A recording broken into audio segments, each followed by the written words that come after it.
यहाँ के जो इतना अच्छा प्रबंध किया, रामकेशर जी व उनकी सारी टीम को मैं बधाई देता हूँ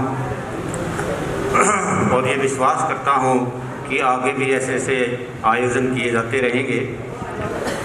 तो दोस्तों,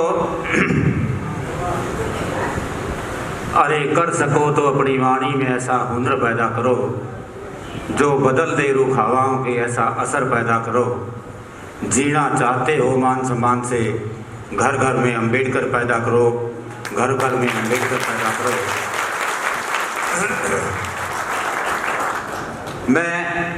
मुझे जो टॉपिक दिया गया है सागर संस्था की ओर से, सशक्त भीम समाज की ओर से, उस टॉपिक का नाम है पूना पैक्ट। अगर हम पूना पैक्ट की बात करें तो पूना पैक्ट कुछ नहीं है, सिर्फ दो आदमियों के सिग्नेचर है, एक पंडित मदन मोहन मालवीय और बाबा साहब भीमराव अम्बेडकर। अगर हम इस टॉपिक को करीब से देखना चाहें तो हमें इसकी कुछ बैकग्राउंड देखनी पड़ेगी। अगर हम उस बैकग्राउंड को नहीं समझ पाते तो हम पूना पैक्ट को नहीं समझ सकते। तो इसलिए मैं कोशिश करूंगा, अपना प्रयास करूंगा कि वो छोटी छोटी जो बारीकियां हैं पूना पैक्ट से पहले क्या क्या हुआ और कैसे कैसे हमारे सिस्टम को डिस्टर्ब करने की कोशिश की गई, कैसे कैसे बाबा साहब को प्रयत्न करने पड़े और उनके प्रयत्नों को फेल करने की कोशिश की गई, मैं उस पर अपनी चर्चा केंद्रित रखूंगा और उम्मीद करता हूं कि आप मेरी चर्चा को ध्यान से सुनेंगे। दोस्तों, 1918 में एक कमेटी बनी थी, अंग्रेज सरकार ने बनाई थी, जिसका नाम था साउथ बोरो कमेटी, जो साउथ बोरो फ्रेंचाइज कमेटी के नाम से भी मशहूर है। वो इस देश में आई, उन्होंने अपने रिपोर्ट में कहा कि हमारे लोगों को, दलित समाज को 1909 का जो एक्ट बना था, जिसको मिंटो मार्ले रिफॉर्म बोलते हैं, ये बच्चे नोट कर लें इन बातों को, ये बताएगा नहीं कोई बाद में आपको। मिंटो मार्ले रिफॉर्म 1909 में आया था, उसके तहत हमें कोई प्रतिनिधित्व नहीं दिया गया था। तो साउथ बोरो कमेटी का एक काम था कि उस प्रतिनिधित्व को हमारे लिए कैसे और आगे बढ़ाया जाए, ये उसका मुख्य उद्देश्य। तो आपको हैरानगी होगी कि जो सरकार से नॉमिनेट किए गए थे विट्ठल भाई शिंदे और चंद्रावरकर जी, उन्होंने हमारे समाज के लिए एक भी बात नहीं उठाई। जो उनको अंग्रेज सरकार ने कहा वही बातें उन्होंने उठाई। जब बाबा साहब साउथ बोरो कमेटी के सामने जाने लगे तो उनको मना कर दिया गया और उसका परिणाम क्या हुआ वो जा नहीं पाए। तब साहू जी महाराज ने वहाँ के बम्बई के गवर्नर को रिक्वेस्ट किया कि आप बाबा साहब को अंदर जाने दें। तब बाबा साहब ने रिप्रेजेंटेशन दिया और दो आदमी थे मुख्य रूप से रिप्रेजेंटेशन वाले, बैकवर्ड क्लासेस की तरफ से भास्कर राव जाधव और शेड्यूल्ड कास्ट के डिप्रेस्ड क्लासेस की तरफ से डॉक्टर भीमराव अम्बेडकर। तो क्या डिमांड की बाबा साहब अम्बेडकर ने, वो मैं बताता हूँ। उन्होंने कहा कि हमें कुछ नहीं चाहिए, हमें एक प्रॉपर रिप्रेजेंटेशन चाहिए असेंबली के अंदर, कार्यपालिका के अंदर और सर्विसेज के अंदर। और दूसरा क्या चाहिए, हमें वो सारी मानवीय स्थितियाँ चाहिए जो एक मानव के लिए जरूरी है। तो और इसी प्रकार की डिमांड भास्कर राव जाधव, जो सत्यशोधक समाज के प्रधान थे, सत्यशोधक समाज मालूम होना चाहिए आपको किसने बनाया था। सत्यशोधक समाज किसने बनाया था, कोई बच्चा बताएगा? ज्योतिबा फूले ने जो बनाया था, वो हम उसी पैटर्न पे काम कर रहे हैं जो सत्यशोधक समाज करता था। हमारी सागर संस्था भी उसी पैटर्न पे काम कर रही है। उन्होंने बैकवर्ड क्लासेस के लिए रिजर्वेशन की मांग की। किसने की? भास्कर राव जाधव ने। तो उनकी बातों को पूरा यूं का यूं नहीं माना गया। जब 1919 का एक्ट बना इस देश में, जिसको मॉन्टेग्यू-चेम्सफोर्ड रिफॉर्म्स के नाम से जानते हैं, उस एक्ट में हमें 8 राज्यों में टोटल 791 सीटें थी और केवल 7 सीटें हमारे समाज को मिली। आप देखो कितना बड़ा भारतवर्ष है, उनमें असेंबली के अंदर हमें सिर्फ 7 सीट नामजद की गई। ये रिकमेंडेशन किसने किया था? साउथ बोरो कमेटी ने। और किसने लागू किया? 1919 के एक्ट के द्वारा लागू हुआ। इसके बाद इस देश में क्या आया? साइमन कमीशन इस देश में आया। साइमन कमीशन में 3 आदमी थे। गांधी जी, साइमन कमीशन पहले हमें ये मालूम होना चाहिए आया क्यों था इस देश के अंदर। साइमन कमीशन इस देश के इसलिए आया था ताकि हमारे लोगों को हमारी पॉपुलेशन के अनुसार प्रतिनिधित्व दिया जा सके। उस बात की छानबीन करने के लिए अंग्रेज सरकार ने इस देश में साइमन कमीशन भेजा था। लेकिन बड़े दुर्भाग्य की बात है, गांधी जी द्वारा और कांग्रेस द्वारा उसका कड़ा विरोध किया गया। जब गांधी जी से पूछा गया कि आप विरोध क्यों करते हैं, तो गांधी जी ने कहा कि मैं इसलिए इसका विरोध करता हूं कि इसमें कोई भारतीय नहीं लिया गया। फिर दूसरे पत्रकार ने पूछा कि आप इसका विरोध क्यों कर रहे हैं, सचली बात बताओ। तो गांधी जी ने कहा कि मेरी अंतरात्मा इसकी गवाही नहीं देती कि ये यहाँ पे काम करे आप। जबकि दक्षिण भारत में पेरियार जी ने एक बहुत बड़ा मूवमेंट चलाया उसके पक्ष में। बाबा साहब भीमराव अम्बेडकर ने बहुत बड़ा मूवमेंट चलाया। एस.डी. सिंह चौरासिया लखनऊ में, एस.डी. सिंह चौरासिया इलाहाबाद में, उन लोगों ने बहुत बड़ा मूवमेंट चलाया इसके पक्ष में, साइमन कमीशन के पक्ष में। और उसका विरोध करते हुए लाला लाजपत राय लाठियों से पंजाब के अंदर मारे गए। अगर हमें अधिकार मिलता है तो उस अधिकार का इतना विरोध करते हैं कि अपनी जान देने के लिए तैयार हो जाते हैं। इसीलिए लाला लाजपत राय जी पंजाब में मारे गए। तो साइमन कमीशन को जब काम नहीं करने दिया गया इस देश के अंदर, उसने अपनी आधी अधूरी रिपोर्ट अंग्रेज सरकार को दे सौंप दी। तो अंग्रेजों ने कहा कि भाई अगर तुम वहाँ काम नहीं करने देते तो हम अपने ही देश में लंदन में एक राउंड टेबल कॉन्फ्रेंस करते हैं। उसमें भारत के प्रतिनिधियों को बुलाते हैं, विभिन्न समुदाय के लोगों को बुलाते हैं, ताकि आने वाले संविधान में उनको उनकी पॉपुलेशन के हिसाब से प्रतिनिधित्व दिया जाए। ये उसका मुख्य मुद्दा था जो राउंड टेबल कॉन्फ्रेंस की गई। तो राउंड टेबल कॉन्फ्रेंस में पहली 12 नवंबर 1930 को हुई। बाबा साहब भीमराव अम्बेडकर और श्रीनिवासन 2 व्यक्ति थे जो दलितों की तरफ से नामजद हुए, दलितों की तरफ से गए थे। तो बाबा साहब का जब भाषण हुआ, पहला भाषण बाबा साहब का हुआ, वो भाषण की लाइनें सुनने वाली। क्या कहा बाबा साहब भीमराव अम्बेडकर ने?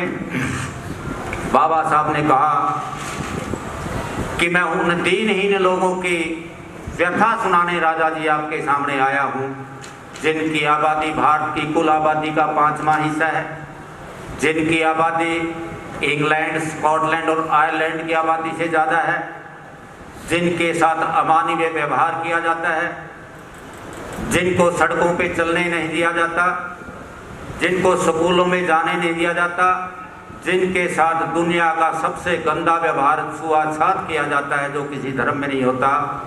मैं और एक बात बताता हूँ, मजदूरों का शोषण पूंजीपति कर रहा है, किसानों का शोषण सामंत कर रहे हैं।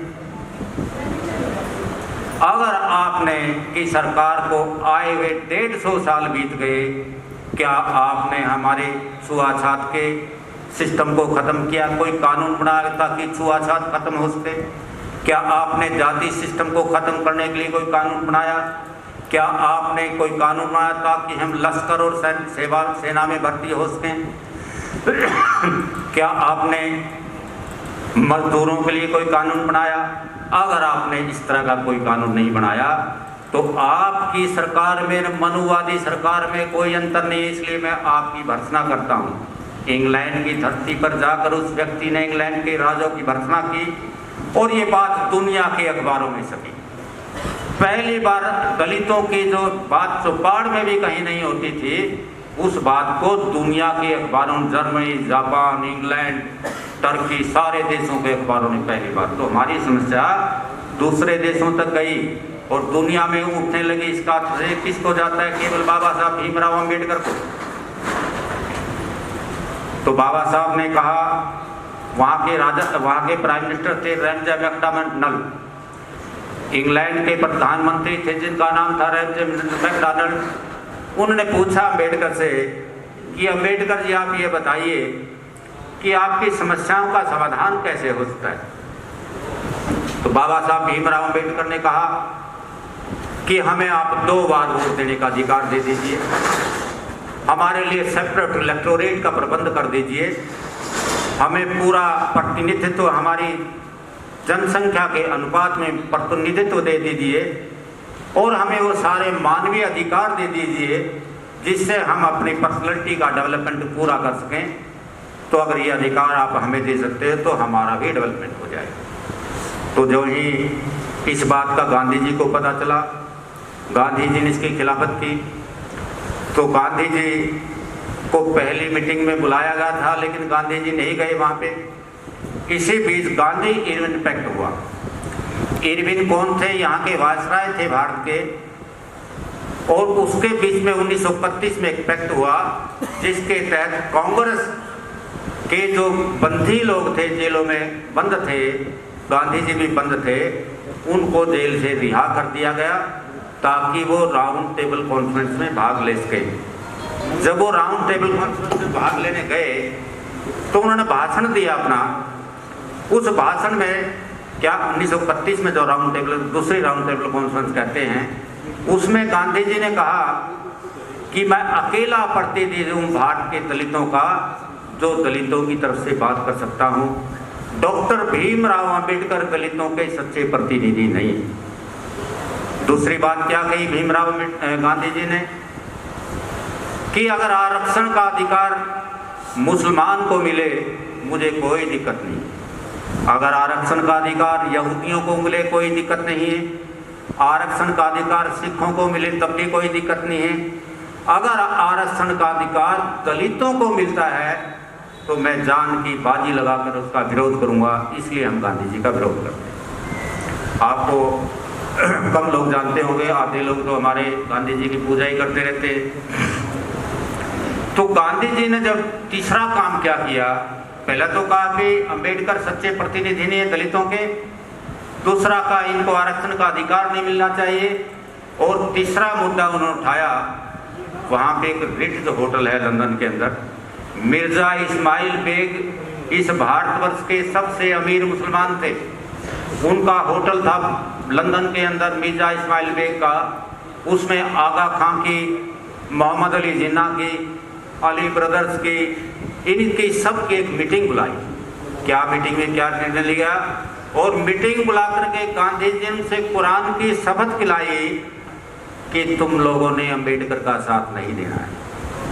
क्यों नहीं देना है? कहते हैं मैं तुम्हारा साथ दूंगा, मैं तुम्हारा 1916 में जो लखनऊ पैक्ट कांग्रेस के साथ हुआ था, जिसकी सारी बातें कांग्रेस ने नहीं मानी थी, मैं सारी बातें मनवा दूंगा कांग्रेस से अगर तुम डॉक्टर भीमराव अंबेडकर का विरोध करोगे। तो जब बाबा साहब को इस बात का पता चला कि गांधी जी बरगला रहे हैं इनको, मुसलमानों को मेरे खिलाफ, हमारे समाज के खिलाफ, तो क्या हुआ, तो बाबा साहब भी उसी होटल में गए और बाबा साहब ने सारे मुसलमानों नेताओं को इकट्ठा किया और इकट्ठा करके रिक्वेस्ट की, भाई तुम हमारा साथ दो, हम तुम्हारा साथ देंगे, तुम अगर मेरा साथ नहीं दोगे मैं तुम्हारा साथ नहीं दूंगा, तुम मनुवादियों गांधीवादियों का क्यों साथ देना चाहते हो। तो तब जाके बाबा साहब के कहने से वो लोग क्या हुए, न्यूट्रल है, उन्होंने गांधी जी का साथ नहीं दिया, इसलिए उन्होंने बाबा साहब भीमराव अंबेडकर का सपोर्ट किया। तो उसके बाद क्या होता है, तो विचारों में डिस्कॉर्डेंट असमंजस्य की स्थिति पैदा होगी। गांधी जी दलितों की मांगों का विरोध करते रहे, बाबा साहब उनके लिए आरक्षण मांगते रहे, मुसलमान हमारा समर्थन करते रहे, तो पोजीशन ऐसी हो गई कि जिससे असमंजस्य की स्थिति बन गई। उस असमंजस्य की स्थिति को कैसे ठीक किया जाए, अब बात ये थी। अंग्रेजों ने सोच विचार किया, सोच विचार करके एक बात सामने आई कि रेमजे मैकडॉनल्ड जो प्रधानमंत्री हैं इंग्लैंड के, उनकी अध्यक्षता में एक कमेटी बनाई जाए, जो कमेटी फैसला करेगी, गांधी को भी वही बात माननी पड़ेगी और बाबा साहब भीमराव अंबेडकर को भी वही बात माननी पड़ेगी। और दोनों पक्षों ने हस्ताक्षर किए इस बात पे।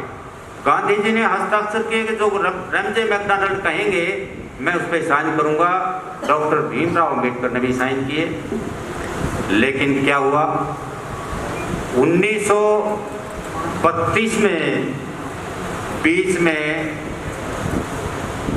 अवार्ड नहीं आया था, उन्होंने एक कमेटी का गठन किया। जो सबसे इम्पोर्टेंट बात है, पढ़े लिखे बच्चों को बात नोट करनी चाहिए। दिसंबर 1931 में एक कमेटी बनाई, जिस कमेटी का नाम था लोथियन कमेटी। वो कमेटी इस देश में भेजी गई। उस कमेटी के लिए प्रांतीय कमेटियां बनाएंगे, वो भी एक फ्रेंचाइज कमेटी थी। वो क्या चाहती थी? वो ये चाहती थी कि दलितों के वोट के अधिकार को आगे कैसे बढ़ाया जाए। दलितों को ज़्यादा से ज़्यादा लोगों को, उस समय सिर्फ 3% लोगों को वोट देने का अधिकार और दलितों को 1% को वोट देने का अधिकार था।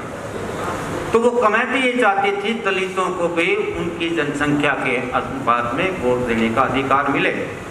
तो इसलिए क्या हुआ, और दूसरा मुद्दा उसको सौंपा गया, जैसा रेंजे मैकडॉनल्ड ने कहा था। क्या कहा था? बाबा साहब ने जैसे डिमांड किया था कि हमें सेपरेट इलेक्टोरेट 2 बार वोट देने का अधिकार दिया जाए, उस कमेटी को ये अधिकार दिया गया। तुम भारत में जाके देखो कि सेपरेट इलेक्टोरेट दे दिया जाए तो क्या प्रतिक्रिया होगी। अगर इनको 2 बार वोट देने का अधिकार दे दिया जाए तो भारत की क्या स्थिति होगी, वहाँ की जनता की क्या स्थिति होगी, लोग इसको किस मायने में देखते हैं। इसलिए 31 दिसंबर 1932 को लॉर्ड लोथियन की अध्यक्षता में जो कमेटी भारतवर्ष में आई, उस कमेटी ने शहर शहर जा कर के, गांव गांव जा कर के लोगों से बात की। इसको 2 मिनट बोलेगा जब राजेश जी का दलाल था, उसके सामने उपस्थित हुआ। एक शेड्यूल्ड कास्ट का दलाल था पंजाब से, नाम लेना यहाँ उचित नहीं होगा। उन लोगों ने जब वो कमेटी जाने लगी तो वो जाटों की बस्तियों में लेके चले गए, बनियों की बस्ती में लेके चले गए। किस लिए चले गए? उन्होंने कहा जी ये देखो दलितों की तो इतनी बढ़िया पोजीशन है, घर बड़े बड़े बनाए हुए हैं, अच्छा खाते पीते हैं, इनको आरक्षण की क्या जरूरत है। और यहाँ सबसे पहले वो कमेटी हमारे साथ में शहर है रोहतक में आई थी। यहाँ एक बैकवर्ड क्लासेस के लोग, उसको एक नेता था बैकवर्ड क्लासेस का, नाम लेना फिर उचित नहीं है। वो नेता उस कमेटी को वहाँ लेके गया जहाँ जाटों के घर थे। वो बड़े बड़े घर दिखा दिए, बड़ी बड़ी गाड़ियाँ खड़ी थी वो दिखा दी गई। तो उन्होंने रेफरेंस गलत लिया इस बारे में। लोथियन ने सोचा कि अम्बेडकर झूठ बोल रहा है, लेकिन लोथियन को कब समझ में आई बात ये कि अम्बेडकर सच बोल रहा है? जब अम्बेडकर जी आए, उस कमेटी को लेके कलकत्ता जैसे शहरों में गंदी बस्तियों में लेके गए जहाँ हमारे लोग कीड़े मकोड़ों की तरह रहते थे, तो तब लोथियन को ये बात समझ में आई कि अम्बेडकर सही कहता है। दूसरा, मैं हिंदुओं ने जो साक्ष्य दिए कमेटी के सामने वो बड़े चौंकाने वाले। क्या कहा कि बंगाल की रिपोर्ट आई, मद्रास और बंगाल जो सबसे बड़ी स्टेट थे इस देश के, प्रोविंस थे इस देश के अंदर, उसमें 1931 की जनगणना के अनुसार अगर आंकड़े बताऊं, 1,62,00,000 जनसंख्या हमारे लोगों की मद्रास स्टेट में। जब वहाँ की प्रांतीय फ्रेंचाइज कमेटी ने report the central franchise committee को, लोथियन कमेटी को, तो उसने हमारी जनसंख्या कितनी बताई? मात्र 6 लाख बताई। ये आंकड़े बोलते हैं। बाबा साहब का 17वां वॉल्यूम पढ़ लीजिए, बाबा साहब के विचार जो आते हैं, डिफरेंट थॉट पढ़ लीजिए, उसमें ये आंकड़े दिए हुए हैं। मद्रास की पॉपुलेशन थी 1,62,00,000। तो वहाँ की फ्रेंचाइज कमेटी ने जो बात बताई, उसने क्या कहा कि दलितों की पॉपुलेशन मात्र 6 लाख है। और दूसरी ओर चौंकाने वाली बात बताई, बंगाल, जब आधुनिक जो बांग्लादेश है वो भी इस बंगाल में था, जिसको पूर्वी बंगाल बोलते हैं, और जो अब बंगाल है ये बंगाल भी उसका हिस्सा था। उसमें हमारे वोट थे 1,63,00,000 हमारे लोग थे, टोटल पॉपुलेशन थी। तो फ्रेंचाइज कमेटी ने रिपोर्ट दी कि यहाँ दलितों की मात्र 7 लाख पॉपुलेशन है। तो क्या दिखाना चाहते हैं? ये क्यों दिखाना चाहते थे? राउंड टेबल कॉन्फ्रेंस में बाबा साहब भीमराव अंबेडकर ये हमारे दलितों के वोट की आवाज़ ना उठाते तो उससे पहले हमारी दलितों की पॉपुलेशन की कोई गणना नहीं थी, ना उनकी कोई महत्व था।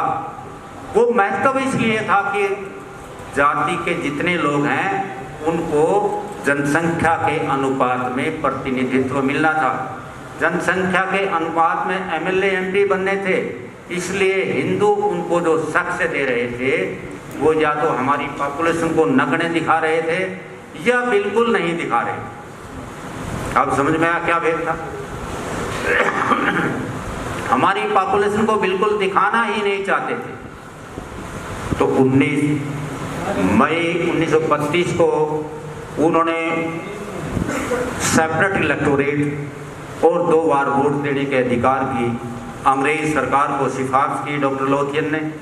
और उनकी सिफारिश के बाद इस देश में 17 अगस्त 1932 को कम्युनल अवार्ड।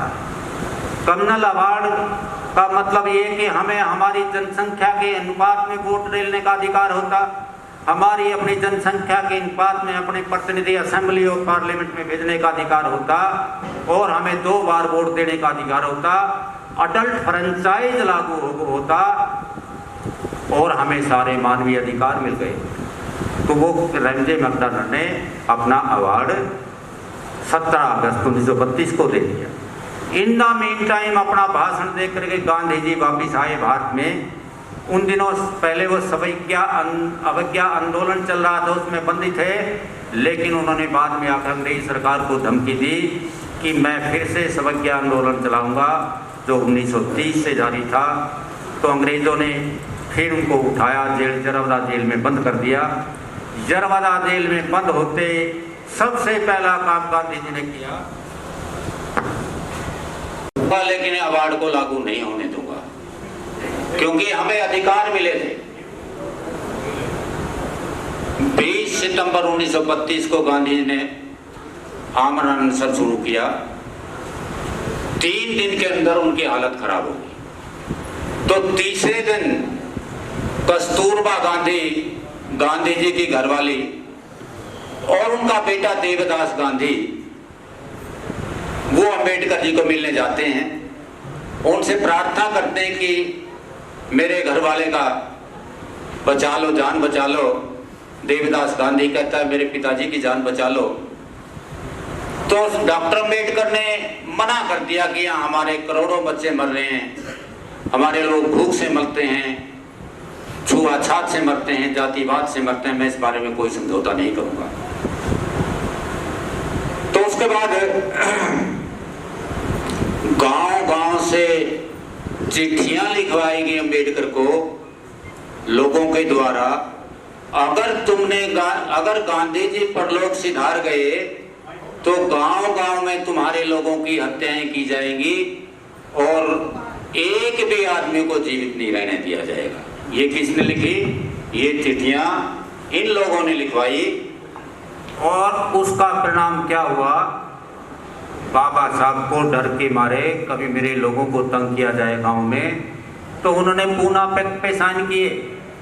पंडित मदन मोहन मालवीय और डॉक्टर अंबेडकर ने इस मुद्दे पे साइन किए, और साइन करने के बाद वो जो 2 अधिकार मिले थे हमें, इम्पोर्टेंट अधिकार थे।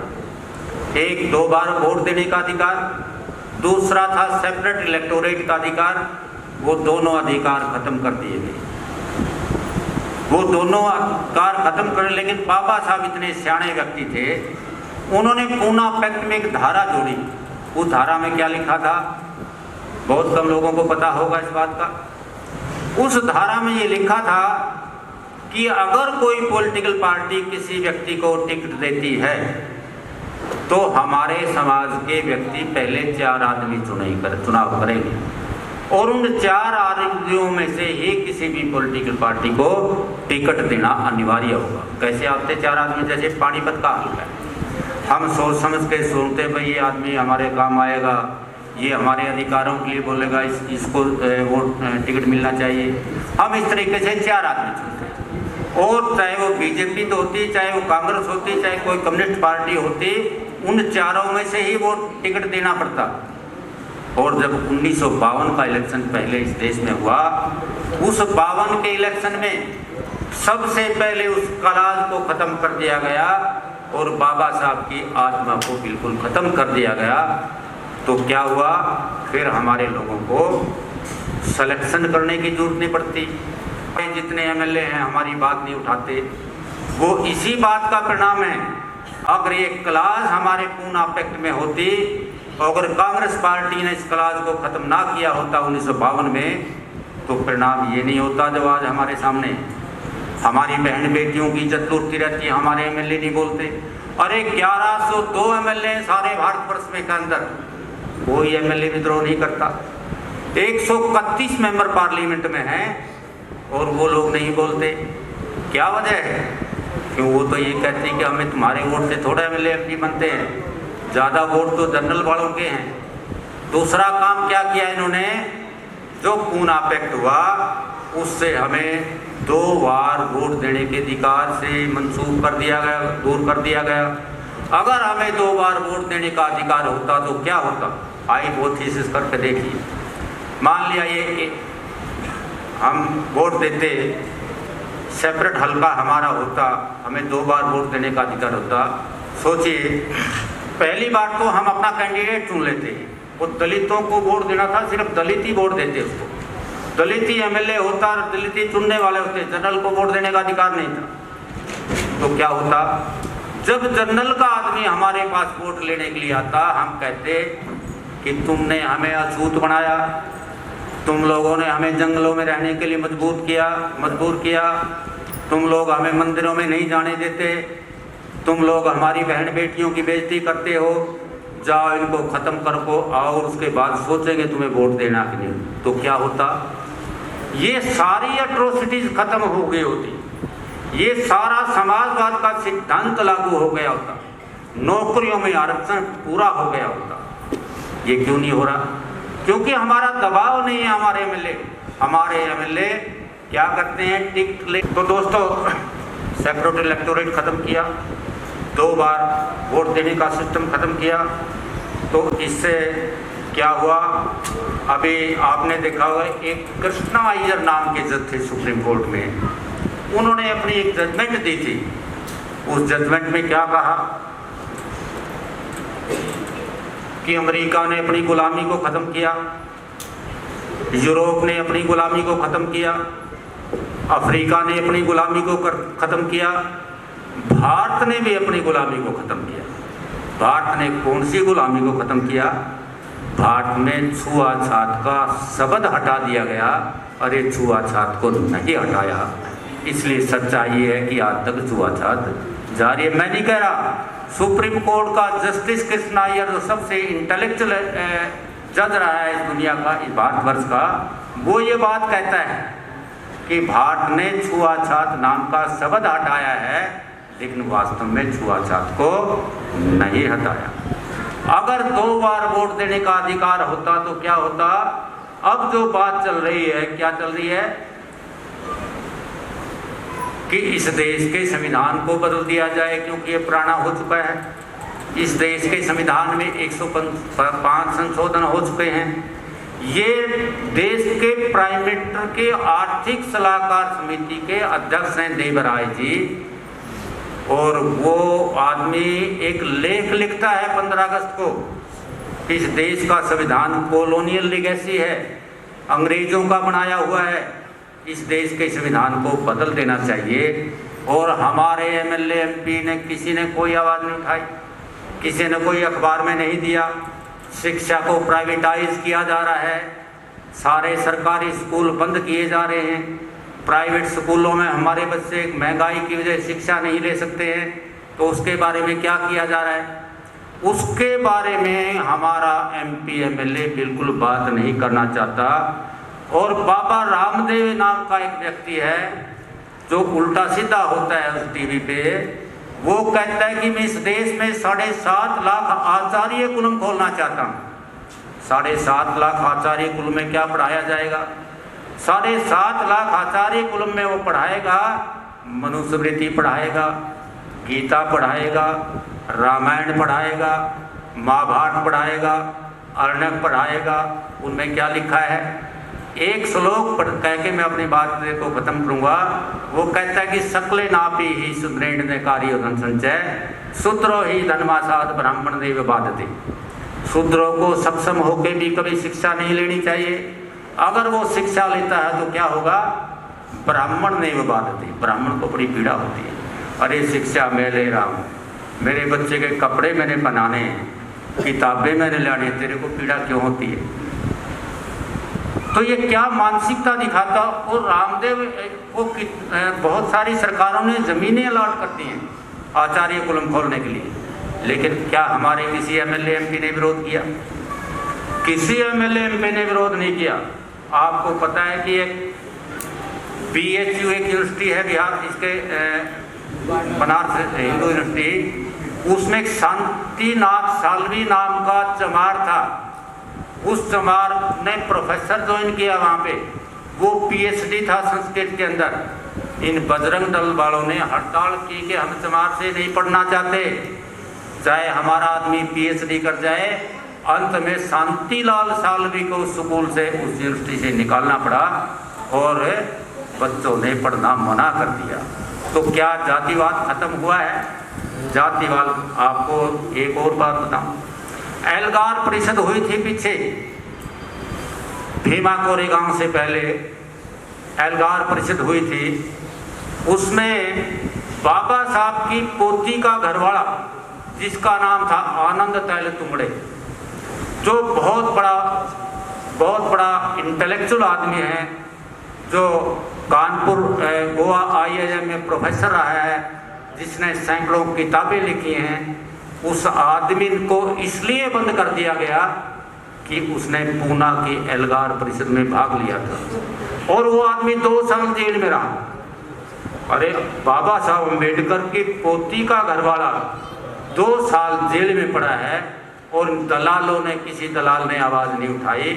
131 मेंबर पार्लियामेंट, 1102 MLA बैठे हैं। अगर किसी ने संस्था ने आवाज़ उठाई, हमारी जैसी संस्थाएं आवाज़ उठाती हैं, ये लोग दलाल आवाज़ नहीं उठाते। कितनी बड़ी बात है ये। अगर ये और किसी देश में हो गया होता तो क्या होता? देश का सिस्टम बड़ा बिगाड़ देते लोग। अरे हमारी 25% आबादी है, अगर कुल मिला के देखें 85% आबादी है, और हम कुछ भी ना करें, 15% लोगों को गिरे जाएं तो वैसे दब के मर जाएंगे। लेकिन हम सोचते कहाँ हैं? अगर हम वैसे ही गिर जाएं उनके ऊपर सारे इकट्ठे हो गए तो उनका सारा कचूमर ही निकल जाएगा। लेकिन हम क्योंकि इकट्ठे नहीं हैं, तो हम ये जो काम कर रहे हैं, सारे लोगों को इकट्ठा करने का काम कर रहे हैं। आपको पता होना चाहिए, जो आदमी आवाज़ उठाता है इन सिस्टम के खिलाफ, जातिवाद के खिलाफ बोलता है, उसको जेल में बंद कर दिया जाता है या उसको मार दिया जाता है। कुलवर्गी को खत्म कर दिया गया। गौरी लंकेश एक राइटर थे, कम्युनिस्ट राइटर थे, उसको मार दिया गया। पंसारे की हत्या कर दी गई। ये क्या दर्शाता है? ये दर्शाता है कि हम एक लोकतांत्रिक समाज नहीं है, इसमें हमारा अभी भी कोई वर्चस्व नहीं है। हम कीड़े मकोड़ों की तरह जीते हैं, हम आदमियों की तरह अभी जीना नहीं सीखे। तो दोस्तों, मेरा समय हो चुका है, तो मैं अगर 2-4 मिनट ज़्यादा हो गए तो मैं माफ़ी चाहूँगा। मैं एक दोहे के साथ कह के अपनी बात खत्म करूँगा। वो कहता है कि मेरी नज़र बहारों पर हर गुलशन पे नहीं, मेरी मंजिल आसमान पे है सितारों पे नहीं, मेरा सामना तूफानों से है किनारों से नहीं, अरे मुझे फ़क्र बाजुओं पे है सहारों पर नहीं। जय